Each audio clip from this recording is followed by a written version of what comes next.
A gente vai fazer uma entrevista, inclusive, sobre esse assunto a partir de agora.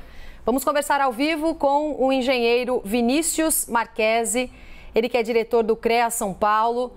Vinícius, boa tarde, bem-vindo aqui à CNN, obrigada por conversar com a gente. A gente está acompanhando essas imagens impressionantes.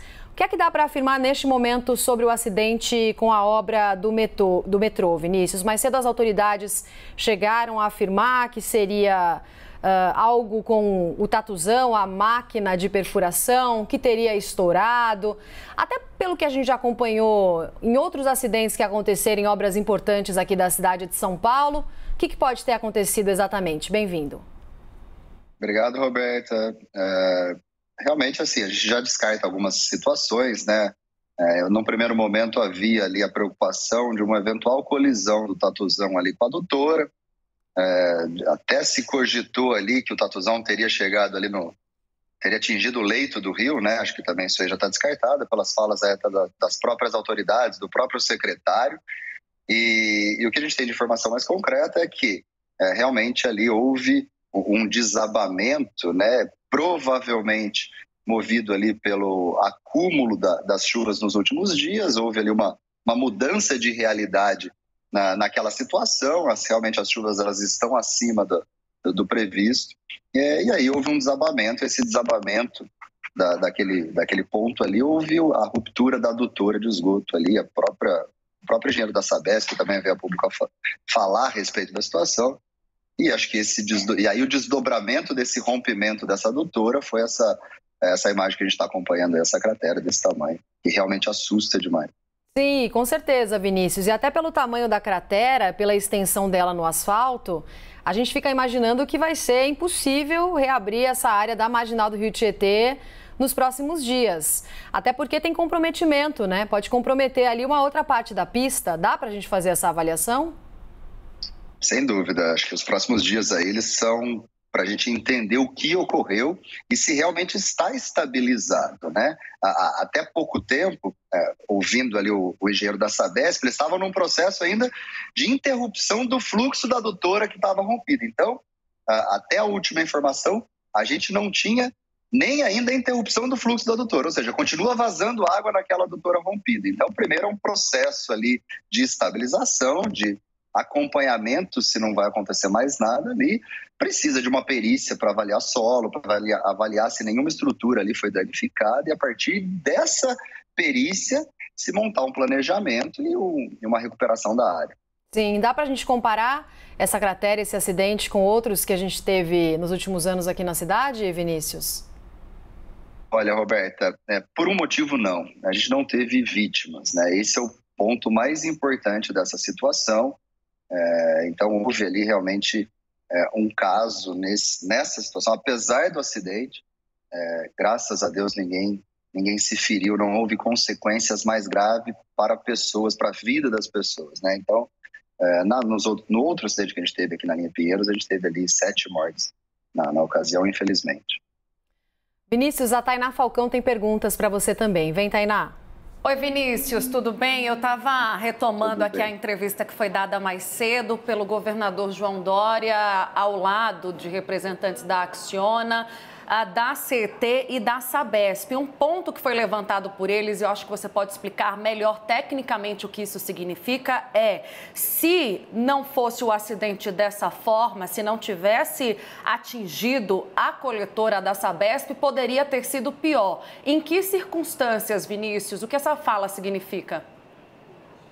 Olha, Tainá, eu não sei qual era o objetivo dessa fala, né? Eu acho que a grande preocupação foi realmente que não houve vítimas na ocasião, né? O acidente ele ocorreu, ele realmente impressiona, porque obras de engenharia desse porte, elas são realmente impressionantes pelo próprio ponto de vista da engenharia, e quando acidentes acontecem nessas obras, são mais impressionantes, né, ainda. Mas o que eu entendi por parte de todas as informações que a gente tem, de todas as entidades envolvidas, até o próprio DAE, que depois verificou que o rio não foi afetado, né? É que houve um desmoronamento ali numa escavação que estava sendo realizada, e esse deslocamento de terra acabou rompendo a adutora. E esse rompimento da adutora, realmente, ele causou essa erosão que trouxe aí toda essa estrutura de asfalto que está no entorno da obra, trouxe isso para baixo, né? Não sei se ele quis dizer que se a adutora não tivesse rompido, se seria mais difícil de identificar esse problema naquele momento, mas que realmente a gente tem ali uma necessidade de acompanhamento agora, de cuidados maiores e de verificação dos outros canteiros que podem estar passando pela mesma situação específica. Isso é um cuidado que precisa ser tomado por todas essas autoridades. Sim, Vinícius, vou te pedir para continuar com a gente, vou te pedir essa gentileza. A gente vai acionar nossa reportagem que está no local. O repórter Vinícius Costa está na marginal do Rio Tietê, acompanhando, portanto, esse acidente. Como é que está a movimentação por lá, também a presença do governador. Tem as informações ao vivo e atualizadas para a gente. Oi, Vinícius, boa tarde. Olá, boa tarde. A gente acompanha aqui os trabalhos realizados no local exato onde aconteceu esse incidente. As vias, todas as ruas aqui no entorno do ponto onde acontecia a obra estão interditadas, bem como a marginal do Rio Tietê. Todas as pistas neste ponto estão interditadas neste momento. Consequência disso, evidentemente, um trânsito, congestionamento por toda a região próxima aqui na Zona Norte de São Paulo e que também afeta outros pontos da cidade.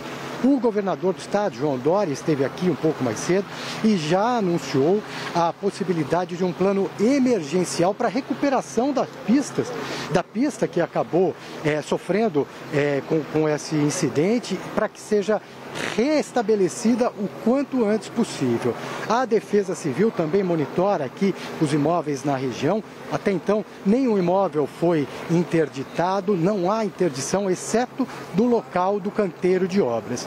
Há um condomínio residencial aqui, um prédio com aproximadamente 4 blocos e, de acordo com informações que a gente já conseguiu apurar aqui, com os funcionários da portaria, alguns moradores preferiram deixar os apartamentos enquanto ainda é feita essa inspeção pela Defesa Civil, mas é importante reforçar que isso foi uma iniciativa própria desses moradores, não há interdição oficial nem por parte do Corpo de Bombeiros, nem mesmo pela Defesa Civil. Voltamos aos estúdios. Tá certo, Vinícius. Obrigada pelas suas atualizações, pelas informações ao vivo, direto da marginal do Rio Tietê. A gente volta a conversar já já. Vou voltar com o nosso entrevistado, Vinícius, também. Estamos de Vinícius para Vinícius agora. Vinícius, a partir de todas as informações que a gente tem até agora sobre esse acidente, também um pouco do que dá para a gente acompanhar das imagens, da análise de especialistas, é importante a gente lembrar que essa obra da linha 6 é uma das maiores obras de infraestrutura aqui do país, né, com parceria, claro, público-privada, custou caríssimo aos cofres públicos. Esse acidente, ele pode indicar uma falta de prevenção, de gerenciamento de risco nesse tipo de obra? Olha, Roberta, eu acho difícil. Conhecendo a capacidade técnica dos profissionais envolvidos ali, eu acho bem difícil que isso possa ter acontecido, realmente. Eu acho que é um caso realmente específico, a gente precisa analisar, precisa fazer esse laudo, né, que também é feito por uma equipe técnica que vai apontar as causas. Mas conhecendo, mais uma vez afirmando, a capacidade técnica, tanto da empresa, da Acciona, do governo do estado, do material humano de engenharia que se tem no governo do estado, o pessoal da Sabesp, dificilmente ali foi uma falha por parte desses profissionais, entendeu? E agora realmente a gente precisa focar em estabilizar a situação e recuperar, porque a vida do paulistano está afetada. A gente sabe o quanto isso prejudica aí a mobilidade da cidade. Vinícius, Tainá agora aqui dividindo também a entrevista com a Rô, para a gente tentar traduzir para o nosso público, nosso assinante também, o que aconteceu e agora o que esperar da investigação. O governador João Dória já pediu a instauração de uma auditoria externa para averiguar a causa desse acidente. Agora, o nosso repórter Vinícius trouxe há pouco a informação de que ele também não descarta a adoção de medidas emergenciais. Então, além de explicar para a gente como é que funciona essa auditoria externa, o prazo disso para a gente ter uma resposta, essas medidas emergenciais, de que forma elas funcionam. E tem só mais um adendo que eu queria trazer para a conversa, Vinícius, que eu achei interessante do que trouxe. O Vinícius está aí com a gente? Opa! Não, mas o Vinícius segue ouvindo. Não, Vinícius caiu. Daqui a pouquinho, então, a gente vai restabelecer o contato com o Vinícius, seguir conversando sobre esse assunto com o Vinícius Marquesi, que é diretor do CREA São Paulo, sobre esse acidente, essa cratera aberta na marginal do Rio Tietê, no sentido Ayrton Senna hoje, no meio da manhã. E, aliás, a gente tem uma nota, a Companhia de Engenharia de Tráfego, a CET, informa que a pista local da marginal do Rio Tietê, justamente no sentido Ayrton Senna, está com trânsito desviado para o corredor da Avenida Hermano Marchetti. Marquês de São Vicente e retorno para a marginal na altura da Praça Pedro Corazza também. Então a CET alerta que os veículos que estão trafegando pela pista central estão sendo desviados para a Expressa na altura do canteiro de obras, retornando para a pista central a seguir. Pista expressa da Marginal, totalmente liberada para o trânsito de veículos desde a 1h da tarde.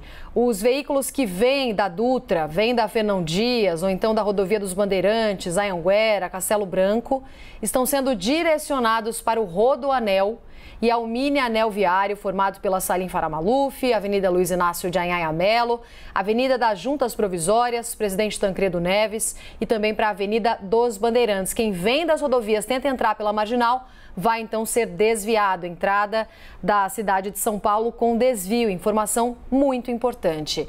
Agentes de campo da companhia estão no local para orientar os condutores. A CET pede aos motoristas que evitem a marginal do Rio Tietê e as vias da região. Lembrando, o rodízio municipal de veículos em São Paulo está suspenso nesta terça-feira, tanto no período da manhã quanto no período da tarde. Quem acabou saindo de manhã não conseguiu voltar antes do horário do rodízio. Não está valendo mais hoje, justamente por causa dessas dificuldades enormes na cidade de São Paulo, com o bloqueio da marginal do Rio Tietê. Tainá. Roberta, vamos incluir novamente nessa conversa, precisamos dele para entender esse acidente, o engenheiro presidente do CREA São Paulo, Vinícius Marquesi. Vinícius, você me ouve bem agora, né?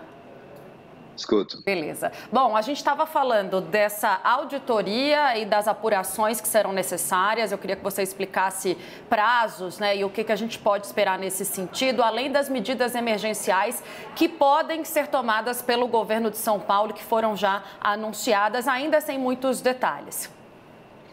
Olha, a auditoria, Tainá, é muito para realmente levantar ali as causas, né?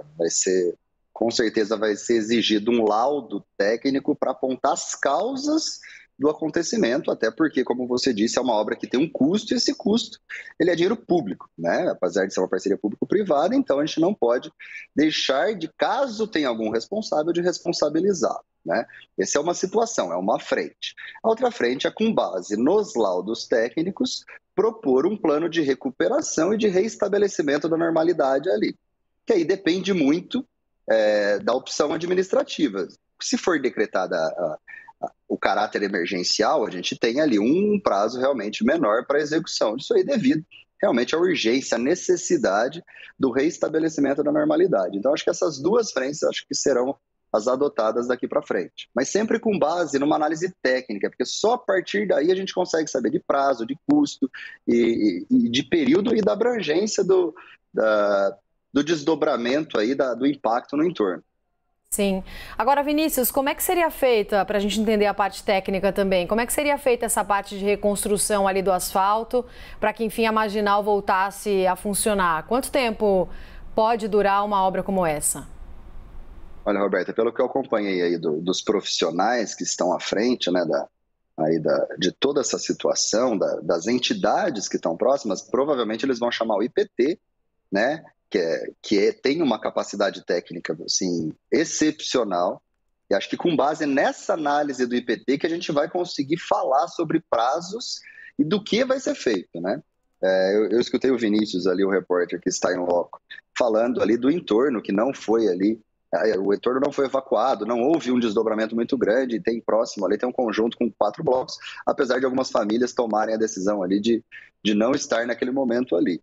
Então isso aí já é um sinal de que, assim, entre aspas, o desastre ele foi nessa região visual, né? É claro que, com base na análise técnica, no laudo de solos e de impacto das estruturas, que a gente vai realmente saber qual será o projeto de recuperação e o tempo para isso.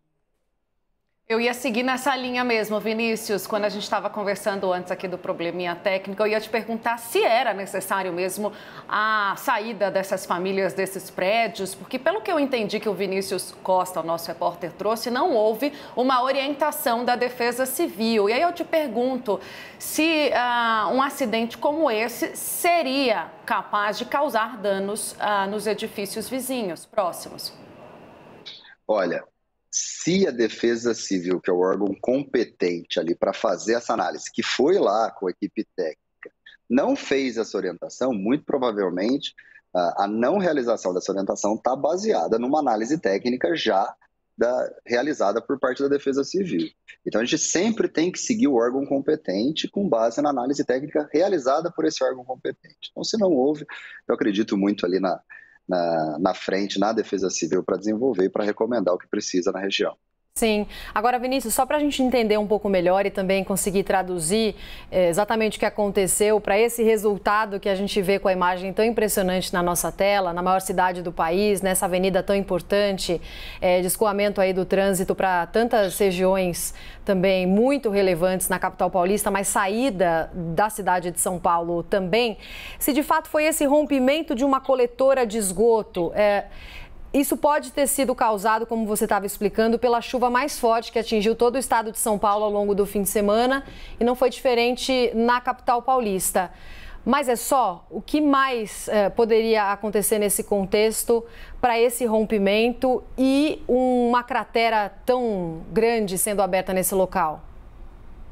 Olha, Roberta, aparentemente realmente foi esse acúmulo de chuva que mudou a realidade local ali, que deu um peso, uma carga maior em cima de uma estrutura que está sendo desenvolvida, né? Há uma intervenção de engenharia aí acontecendo, a gente faz análise com base no que se tem, né? E esse volume de chuva que atingiu São Paulo e todo o estado de São Paulo nos últimos dias, e a previsão é que realmente esse volume ele continue a crescer, que está surpreendendo com base nos últimos anos, a gente trabalha com dados, né? Então a gente sempre recolhe os dados dos últimos períodos e trabalha com esses dados. A gente não trabalha muito com a exceção, apesar de todos os coeficientes de segurança ser levados em consideração em situações como essa. Então, pelas informações que a gente tem, aparentemente sim, foi essa alteração de realidade ali naquele momento que pode ter causado esse incidente, esse acidente, né? Sim. Vou voltar com Vinícius Costa, nosso repórter ao vivo em São Paulo, na Marginal do Rio Tietê. O Vinícius está atualizando para a gente a todo momento como é que está a movimentação das autoridades. Estou vendo até um carro da Defesa Civil atrás de você, Vinícius. Agora há pouco a gente falava sobre a possibilidade desses moradores precisarem serem retirados aí do entorno. O que você tem de atualização sobre esse acidente e essa cratera aberta na Marginal, Vinícius? Olha, em relação aos técnicos da Defesa Civil, eles seguem em inspeção, seguem aqui a campo, circulando por todos esses imóveis aqui no entorno. Só para a gente situar um pouquinho, essa região que fica bem próxima, cerca de 50 metros da Marginal do Rio Tietê, concentra muitos galpões, áreas industriais, algumas comerciais, mas em sua maioria galpões. Apenas no entorno aqui do campo, do local onde aconteceu esse incidente, há apenas um conjunto residencial. Um condomínio, são 4 blocos, aproximadamente 18, 20 andares cada um desses blocos, e esse é o único ponto ainda, como eu disse anteriormente, em que alguns moradores tomaram a iniciativa própria de deixar o imóvel, mas não há orientação da Defesa Civil para isso. Nenhum outro imóvel, além do local onde acontecia o trabalho, a máquina trabalhava, nenhum outro local foi interditado. Nesse momento aguardamos aqui a presença do prefeito de São Paulo. Ele conversa com técnicos e engenheiros e concessionária da empresa responsável pelo trabalho no túnel ali do metrô, e a qualquer momento ele deve se pronunciar e devem trazer informações principalmente em relação à retomada da obra. A prefeitura também já sinalizou aqui, por meio da Secretaria de Transportes Metropolitanos, a possibilidade de instalação de um projeto para que seja liberado o quanto antes o tráfego de veículos na marginal do Rio Tietê. Também, é claro, esse entorno todo aqui já sofre com o trânsito, com congestionamento muito intenso. São diversas as vias e avenidas interditadas. Além disso, também será pauta dessa reunião a retomada da obra do metrô. Isso nas palavras do próprio governador do estado, João Dória, que disse que isso deve ser uma prioridade e deve também ser analisada a possibilidade dessa retomada o quanto antes. No estúdio com vocês. Vinícius, queria te fazer mais uma pergunta. Enquanto isso, se for possível, o cinegrafista dá uma girada para a gente tentar acompanhar um pouquinho como é que está a movimentação aí atrás, nas outras pistas da marginal do Rio Tietê, também de todo esse trabalho que está sendo feito das autoridades. Você tem informação sobre o estado de saúde dos 2 funcionários que tiveram contato com a água contaminada depois, portanto, desse acidente, desse rompimento na linha 6 laranja do metrô? Olha, esses 2 funcionários da concessionária, eles foram atendidos rapidamente, pouco tempo após o incidente. Há, sim, aqui nesse local, um serviço rápido de atendimento. Então, o atendimento não foi rápido, como eu disse antes. As equipes que puderam aqui socorrê-los, o levaram para um hospital próximo e não há indícios, não há informações por enquanto de que eles tenham tido algum problema mais grave, apenas o risco de contaminação. O governo do estado também se pronunciou sobre isso e anunciou que todas as medidas e todos os cuidados em relação à saúde, não apenas deles, mas também de todas as pessoas que trabalham nesse momento, no entorno desse desabamento, que serão monitorados e que receberão o apoio do governo do estado. Tá certo, Vinícius. Obrigada pelas suas informações. Enquanto o Vinícius estava falando, a gente acompanhava as imagens ao vivo da marginal do Rio Tietê, onde a gente consegue ter a visão completa. Dá para colocar para mim? Obrigada. Olha só, a imagem de algumas pistas conseguindo circulação. Os motoristas conseguem passar por algumas pistas local e expressa da marginal do Rio Tietê.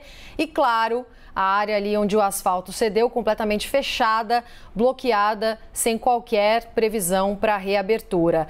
Lembrando também que a construção da linha 6 laranja teve início em janeiro de 2015.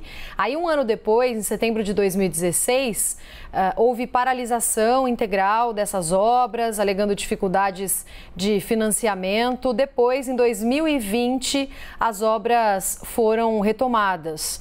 Bom, até a gente comentou mais cedo, a linha 6 é a maior obra de infraestrutura do país, parceria público-privada, com custo altíssimo.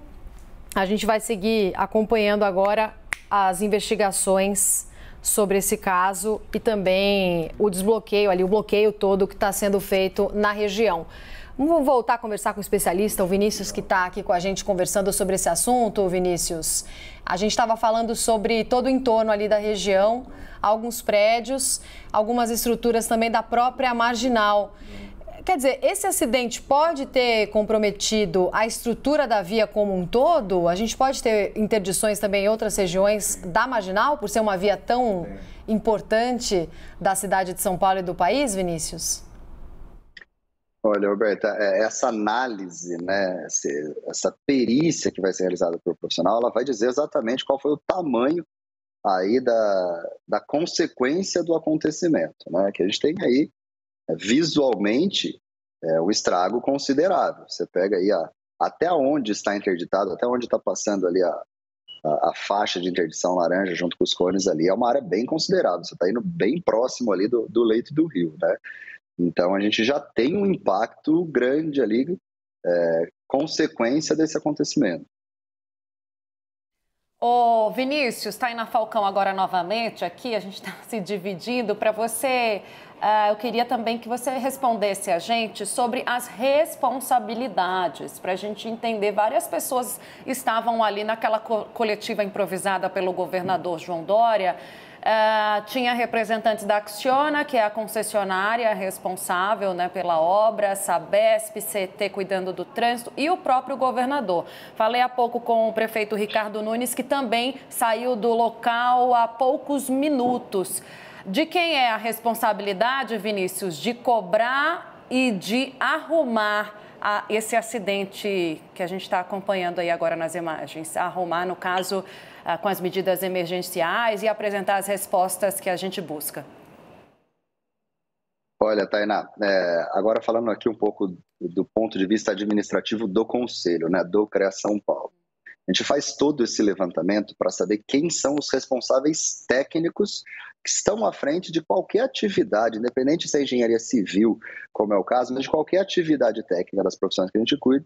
A gente faz esse levantamento justamente para, caso aconteça alguma coisa, a gente saber quem foi o responsável, né? Porque a gente sabe que no entorno de uma iniciativa como essa existem pessoas, existem vidas, e o objetivo nosso é proteger essas pessoas, exigindo profissionais que se responsabilizam à frente dessas atividades.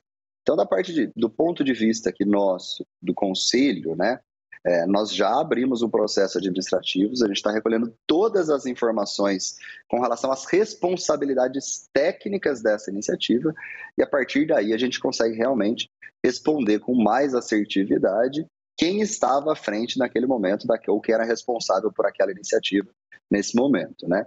Aí as responsabilidades do ponto de vista jurídico, né, de quem é a responsabilidade contratual numa situação como essa, acho que elas dependem dessa análise, dessa perícia de solo, de estruturas, né, para saber qual foi o motivo, e em paralelo a gente soma essa análise de responsabilidade técnica e sim, com base numa análise que ela é mais jurídica, se determina o responsável pela recuperação. Tá certo. Vinícius Marquesi, muito obrigada pela entrevista com a gente aqui na CNN Brasil. Bom trabalho. Até uma próxima, Vinícius. Obrigado, Roberta. Obrigado, Tainá. Bom dia.